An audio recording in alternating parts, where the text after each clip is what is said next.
This is how you can turn small ad budgets that you're throwing at Meta into serious profits. Sometimes we can 3, 4, even 5x our ad budgets using these back-end systems. Now, Meta ads are a great way to attract new audiences and get people within your sphere.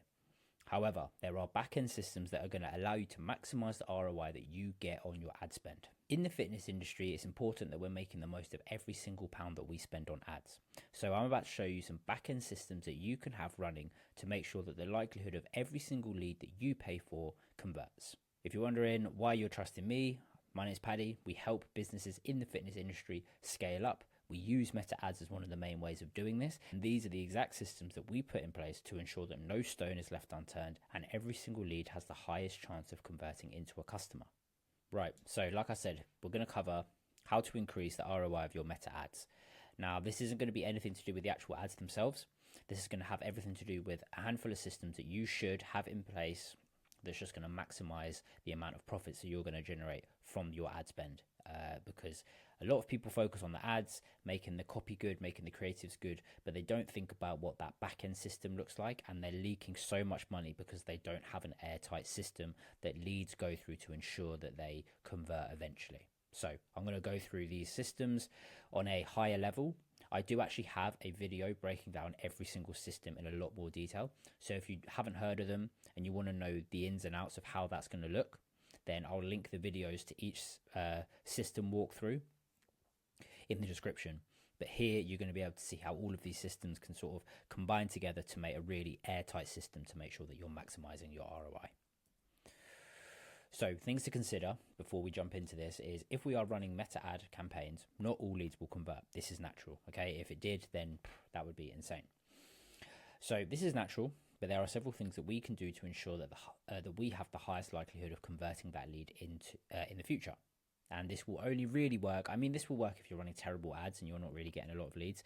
But the true effectiveness of this system comes into play once you have effective Meta ad campaigns and you have a healthy lead flow. And you'll really see the fruits of your labor when you build out these systems. So the first system is a solid follow-up system. So what are you doing with these leads once they come in? Are you nurturing them well? So the whole point of a follow-up system is to nurture them, okay? We're slowly and gently pushing them towards whatever your conversion event is. A phone call, a checking out for a digital product, coming in for a tour or an in-person meeting. Whatever your conversion event is, you need to make sure that you have a solid follow-up system to slowly, like gently push them towards converting. So some questions that you should ask yourself about your follow-up system is how fast is your first reach out? Okay, it's really important that that first reach out is like almost immediate, or as soon as we possibly can. As soon as you're taking more than 15 minutes to respond to that lead once it comes in, then your chances of actually qualifying and converting that lead plummet dramatically. So how quickly that first initial reach out is vital to ensuring that these leads are actually converting. That's probably one of the most important things within this video, is how quickly are you following up with the leads once they come in. Now, there are ways around this. The most effective type of follow-ups are going to be highly personalized follow-ups. So this is going to be things like phone calls, personalized videos, personalized voice notes, where we're saying that person's name, maybe we're saying something specific about them, we're referencing the date, so these people know that this message that we are sending them is personalized, is only going to them. They're not being blasted by some sort of text, DM, email automation, and that's going to make them feel valued, and they're going to be far more invested in whatever they've just signed up for compared to if they just get a generic text. However, it is hard to automate these highly personalized reach outs, particularly if we're running out with a big ad budget. We're getting tens of leads a day, and we're actually trying to run a business as well. If we have to stop every single time we get a lead and call them up, that can be quite difficult. So we need to realize that the more we scale up our ads, the less effective our reach outs are going to become, because naturally we're not going to be able to do highly personalized reach outs. But if we can, we should. But if we're running a big company or we're running a fairly established business and we're spending a lot on ads and we're getting a lot of leads, then we're going to have to sacrifice the effectiveness of each reach out because we have scale, essentially. But that's something to keep in mind. So what does that look like? Like I said, are we calling them? Are we sending them a video? Are we sending a voice note? Or is it just a text? or a DM. Of course, we need to make a sensible decision based on where our business is at and where our priorities lie. And then how often after that first reach out are we following up? How many total follow-ups do we have put in place? And then can we make those follow-ups highly personalized or personalized to the lead? So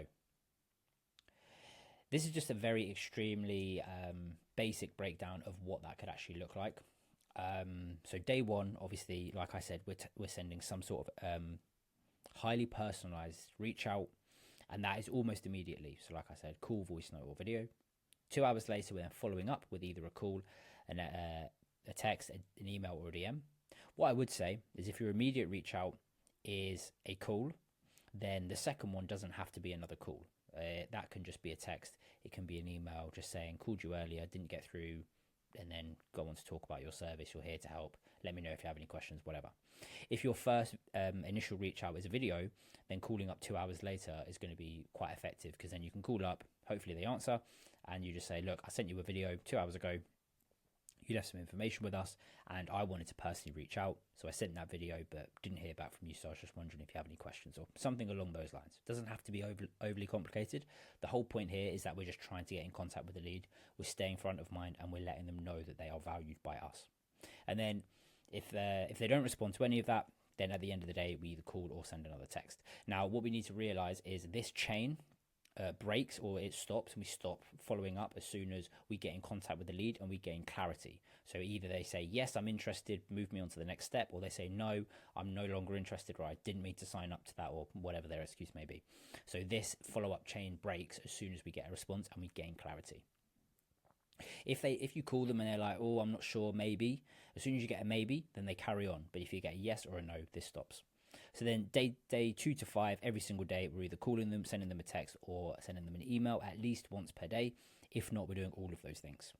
Then once you get to day 5 and you've messaged them once every single day, at that point, we're going to sort of ease off, because we don't want to be too pushy. So day 7, we'll check up again. And then once every week after that, until we get to 30 days have passed. So one on day 14, one on day 21, and one on day 28 after they've left their information. We're doing some sort of highly personalized reach out. Like I say, the highly personalized reach outs are going to give you the highest ROI, and they're going to give you the highest chance of actually getting into that person's good books, booking them in for a call or an appointment or whatever. But of course, these take so much longer than just automating some sort of system in the background to automatically send out text or email. So like I say, we need to make a judgment based on where you are at and where your business is at, how much money you're spending on ads, how many leads you're getting per day. Is it feasible for you to do highly personalized reach outs? If not, then automated text, emails, stuff like that is better than nothing. But if we can and we have the time, highly personalized stuff is going to give you the highest ROI. You're going to maximize that conversion rate if we're doing that. So that is the follow-up system. Very important. The next system is a retargeting campaign.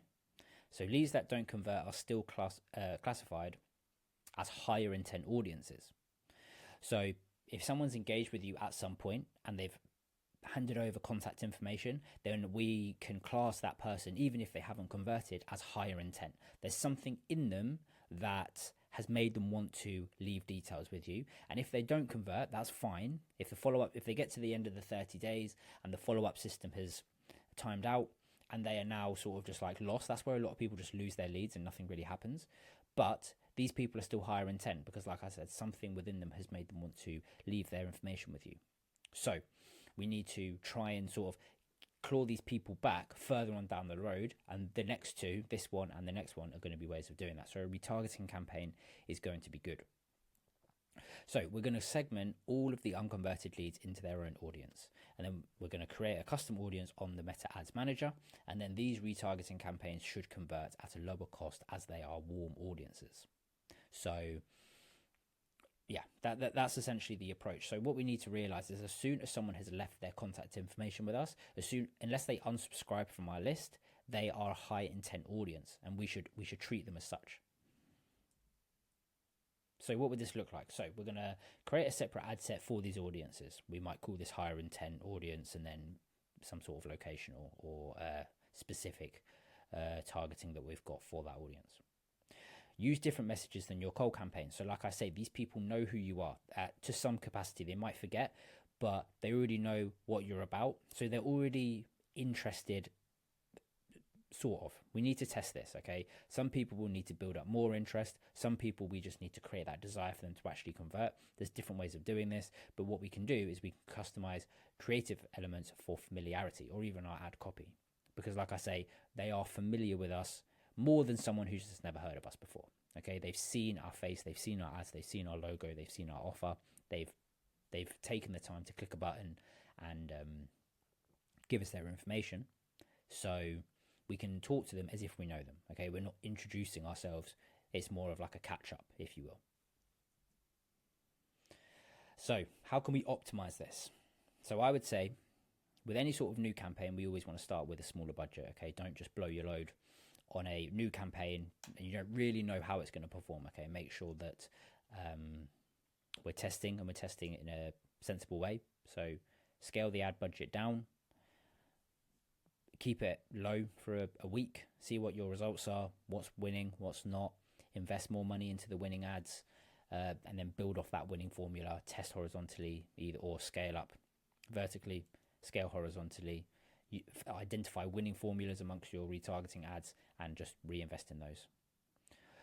Test different ad formats. So if things aren't working, get creative and understand what type of messaging these people are actually going to respond to and what's going to resonate with them.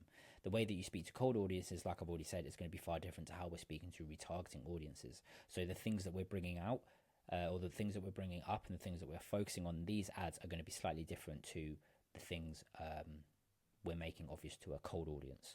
So, for example, a cold audience, perhaps we're hammering them with the benefits of them paying for our service, or the problems that we solve, or making it very clear what our offer is. So 10 slots available for discounted price for our 8-week challenge, or our 6-week challenge, or our 6-month challenge, whatever it may be. But the people who have already converted are somewhat aware of this offer. They're aware of the benefits. They're aware of the problems you solve. So now we can maybe hit them with testimonials, or before and after pictures of previous clients, or success statistics, things like that, client stories. These are the sort of things that are going to build that desire for them to actually convert, because they're aware of what you're saying will happen, but maybe they just need that additional proof that it genuinely will happen, and specifically for them. So if we can show proof that this works for young men, young women, older women, and someone that basically is the same as them, then they know that it will work, and they will have that belief, and they'll have the confidence to then actually engage with you and convert. So then we want to monitor frequency caps. So if frequency goes up and CPL goes down, this means that you have ad fatigue. Now, ad fatigue will potentially happen quicker within your retargeting campaigns because your audience size is smaller. So there's less people for you to hit, meaning that it's more likely that people are going to see your ads more than once, 3 times, 4 times, even 5. So as soon as you see the frequency, which is just a metric that you get on your ads manager, as soon as you see that frequency start to go up and your cost per lead is also going up, this should say cost per lead is going up. Okay, there we go. I'll fix that. If frequency goes up and CPL also goes up, it means that you have ad fatigue. So just excuse my spelling mistake there. But that's a good way of understanding whether you have ad fatigue, and this is particularly important for retargeting campaigns because of the reason that I just mentioned. And then adjust based on performance data. Okay, this goes for any sort of ad campaign you're running. We always want to make sure that we're making data-driven decisions so that we can get the most out of our ad campaigns. Okay, and the final system is a database reactivation campaign. So this is almost like the final line of defense, if you will. So these are great ways to clean up your list and make sure that every single lead you have paid for is being exposed to an offer on a semi-regular basis. Okay, so I'll show you what I mean by this. So the campaign structure. So what does this actually look like? So we're going to create both SMS and email sequences. We're going to focus on time-sensitive offers, and we're going to implement space-limited promotions. So, for example, we're going to build out an SMS campaign or an email sequence that basically says something along the lines of, hi, we are running our 8-week challenge again, starting on this date, and we have 50 slots available. If you're interested, I'm giving my email list priority. let me know in the next 3 days before I make this public to everyone at the end of the week, or something like that. So we're making them aware of the time sensitive nature of this offer, e.g. we're saying it ends on a date. We're also making it, if they want to do it, we're creating urgency within them because we're saying there's only 50 spaces left, or we might even limit it. Now, what I would say for this is we don't want to lie and create fake urgency. So what we don't want to do is say, oh, we're only taking on 5 people, but in reality we're taking on 25, and then everyone turns up and they think, well, they told me in the text there was only 5 people here, but I've rocked up and there's now 25 of us. So that's going to leave a sour taste in the people's mouth, particularly if they fall for that almost like marketing tactic, and they might feel a little bit lied to and cheated. And like I say, that's gonna fall badly on you and your reputation. So don't lie. But obviously, if we are running things like challenges or boot camps and stuff like that, there are only going to be a certain amount of people that can take part, and these things do eventually have to actually start. So we want to make sure if we have start dates and we have occupancy capacity, make people aware of that. Okay, because this builds urgency and it makes people take action, allows you to fill up your classes, take money sooner, makes you feel a lot better about the things that you're advertising, or more secure. So yeah, and then why are we doing this? Or sorry, how often are we doing this? So we're going to run this campaign or this style of campaign once every 3 months or every 4 months. Okay, 3 months is as often as you would want to do it. So why is that? We found that this is the sweet spot between keeping your leads warm, not overwhelming them, and also maintaining offer effectiveness. Okay, if you're blasting people with offers every other week, then after a while they're just going to get used to seeing these offers come from you, and they're not going to have that urgency to actually take action. Okay, when it's only happening once every 3 months, when these offers come around, people are like, oh, this doesn't happen often, I need to make sure that I make the most of it. Whereas if they get an offer and they think, oh, well, in 2 weeks I'll get another one, I'll just do it then. It doesn't work for me now, but I'll do it in 2 weeks' time when he sends me another offer. The effectiveness of your offer goes down, so the urgency and the likelihood that people actually take action and convert themselves drops dramatically. So 3 months at most, sometimes 4 months is better. So, but what we don't want to do is leave it too long, because then we've bought leads in January, let's say, trying to fill up our gym, normal members, perhaps we're running a challenge, whatever, and then we don't run a reactivation campaign until November. That's so much time for them to just sit in your mailing list and not get any sort of messaging from you. So that person has completely cooled down, and sure, they're still classified as a warm lead, but it's been too long. So they're pretty much as cold as a warm lead can get. So then they get your text and they probably don't even remember who you are, the name of your company, and they're just thinking, how the hell did this person get my number? So we want to strike a nice balance between regular enough for you to stay front of mind, but not so much that your effectiveness of your offer just disappears. So content framework. So what's actually the content of these texts? So start with a reminder of their initial interest. So they're aware of how you got their information. Hi, you filled out a lead form for our offer. Maybe don't say you didn't convert, but just basically remind them of why you have their information. So they just feel a little bit more, oh, okay, yeah, I understand. Yeah, I remember filling that in. We just need to jog these people's memories. Present your limited time offer. Create urgency without being pushy. So like I say, don't lie, don't exaggerate. Just tell people what it is. Just tell the truth and let that work its magic. And then include a clear call to action. Okay, so make it very clear to these people what it is that you want them to do for them to take the next step. So is that a response to the message? Or is that a click the link and book yourself in on a landing page? Or is it call this number? Whatever it may be, make it very clear, make it very simple to understand. I always say just make sure that, like, if you said the call to action to a toddler, would the toddler be able to understand what you're asking them to do? If yes, that's a good call to action. So if we can sort of visualize this, and this is how the system sort of works in a very sort of simple to understand diagram. So we can see in the green box that a new lead comes in. So we're running ads, we're generating leads. These are to cold audiences, people sign up, and then they go through to our follow-up system. So this is a 30-day process. Okay, so this is the first month where they've gone from a new lead and they sit in that follow-up system, the yellow box, for about 30 days. If they don't convert there, then they're going to be put through to a retargeting campaign. Okay, and now how often we're running retargeting campaigns, how much we're spending on them, that's completely up to you and your business. So you might not even be running retargeting campaigns, but this still applies. You might not have the ad budget to run both a cold campaign or a retargeting campaign, or perhaps you don't have enough leads to make it worthwhile to run a retargeting campaign. So if that's the case, I would always recommend to just spend more money on cold audience campaigns. We can build up that mailing list, maybe get some new customers along the way, which is ideal. That's obviously the goal. But a secondary metric or a secondary benefit of running cold campaigns is we're building out that mailing list so that this system can then be churning around in the background and converting leads. And also, you need to think, sure, a retargeting campaign costs money, but a follow-up system doesn't. And a database reactivation campaign costs pennies. If we're using text, then maybe we have to pay for the texts, but that's nothing, okay? And if we can convert customers for the price of what it costs to run a reactivation campaign, then the profits that we get from that is just ridiculous. So this is that system, and like you can see, once they've gone through the follow-up system and they enter this sort of retargeting campaign and reactivation campaign, it's just a cycle, okay? And these people just will go through the cycle, and sure, people can unsubscribe from the mailing list or block us or whatever it may be, okay? And we want to make sure that our lists are staying fresh. So it's our responsibility to get rid of the people that we know that aren't interested. So if they've been in the list for a year and they haven't converted, then we need to take it upon ourselves to clear out the people that have been in there for a while and not converted, because we need to accept at a certain point these people just simply aren't interested in us or our business or our service.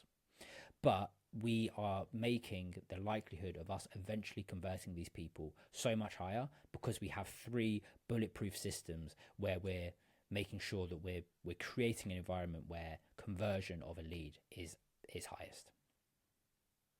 Okay, so those are the 3 systems that if you don't currently have in place and you are running meta ads, then you really could be losing out on money. Like I say, sometimes these systems don't always work for some businesses. If you're a new business and you don't have a big mailing list and you don't have a lot of unconverted leads sat in a mailing list, perhaps retargeting campaigns isn't for you. But follow-up campaigns, database reactivation campaigns are perfect. And then once you've spent a good amount of money on cold audience campaigns, then you'll be able to be in a position to put those unconverted leads through a retargeting campaign.